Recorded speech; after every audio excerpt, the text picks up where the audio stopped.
Podemos, mas devemos? Esse dilema ético nos provoca desde o início da nossa existência. Sou Carlos Pimenta e hoje vou falar desse tema fundamental para o bom futuro da humanidade. Vamos ver.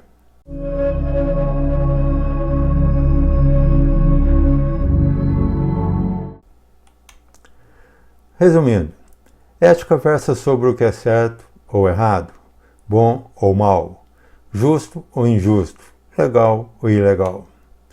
As questões sobre ética vêm sendo tratadas desde o século IV a.C., envolvendo filósofos de peso como Platão, Sócrates, Aristóteles, que é tido como o pai da ética. Já era consenso entre eles e outros pensadores que o estabelecimento de padrões de conduta era fundamental para uma vida em sociedade.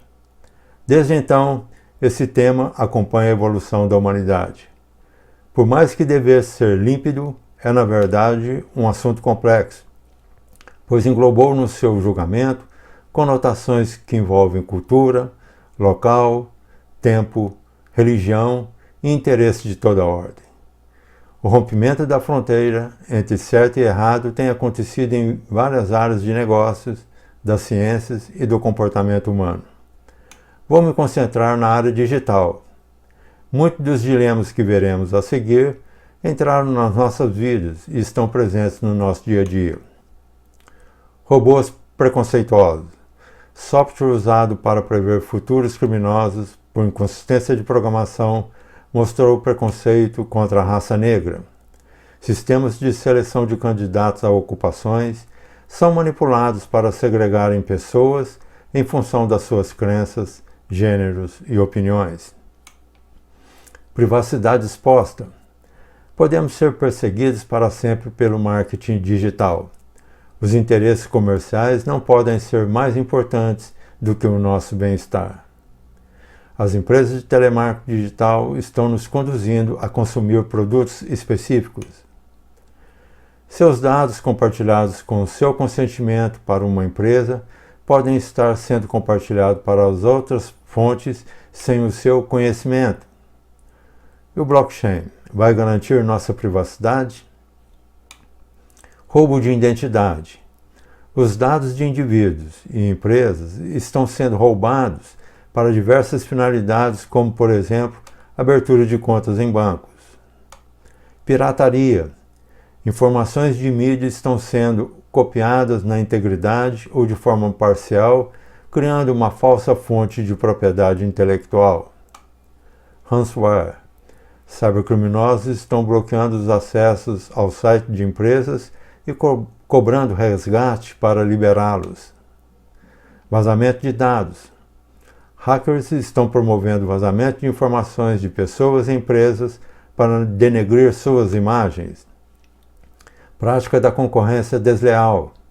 Cybercriminosos estão roubando das empresas informações de produtos e dados de seus clientes para vender aos concorrentes ou para fazer resgate financeiro. Fake news.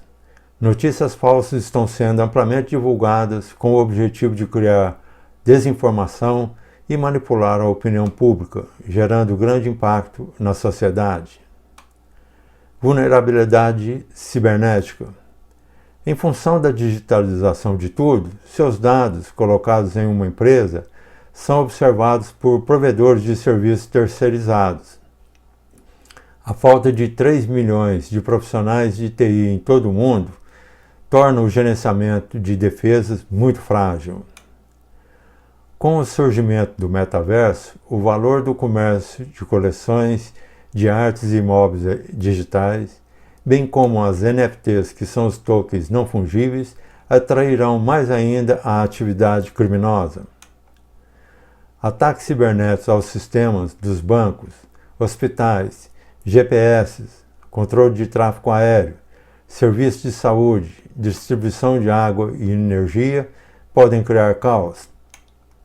Clonagem de voz está sendo usada para assumir uma falsa identidade perante os conhecidos, familiares das pessoas clonadas, com fins diversos, desde trotes até extorsões. O que fazer? Como mitigar os dilemas? Existem inúmeras opiniões e caminhos. Vou optar pela simplicidade em expor um ponto de vista que está baseado em 3 pilares. Controle e punições governamentais. As leis já existem. Atitude dos fabricantes e comunidades afins. Respostas da sociedade. Vamos falar um pouco mais sobre esses pontos. Controles. Há uma vertente que diz que a inovação não ocorrerá se prevalecer o controle. Regras nunca impediram o progresso que faz bem à coletividade em geral. No entanto, elas podem contrariar interesses pontuais. Punições governamentais. As Big Techs, que todos nós sabemos quem são, estão sofrendo punições bilionárias nos Estados Unidos e na Europa por descumprirem as leis. Este cerco é muito importante, não só como reparação, mas também como sinalização. Atitude dos fabricantes.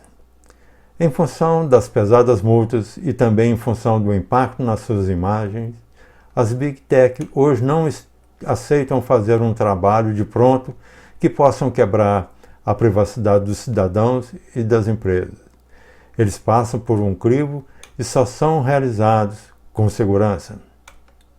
Comunidades que reúnem os fabricantes ou governos estão se reunindo para adotarem o caminho mais seguro. Essas medidas não impedem a inovação e a concorrência, mas sinalizam para um rumo certo. Resposta da sociedade. Os usuários, cidadãos e empresas, têm uma força enorme. A influência começa na forma como nós permitimos a divulgação de nossas informações e vai até a rejeição futura do fornecedor que age de forma antiética. Não existe grandes avanços sem o contraponto da preocupação. Ainda que a liberdade seja o motor das grandes mudanças, as questões éticas e de segurança no gerenciamento de dados são extremamente relevantes. Como vimos, é um assunto que está na pauta de todos. Expresso minha confiança de que estaremos no melhor caminho e rumaremos para construir uma sociedade brilhante. Teremos muitos temas para falar aqui. Quero te convidar a se inscrever no canal e clicar no sininho para receber notificações. Até o próximo encontro.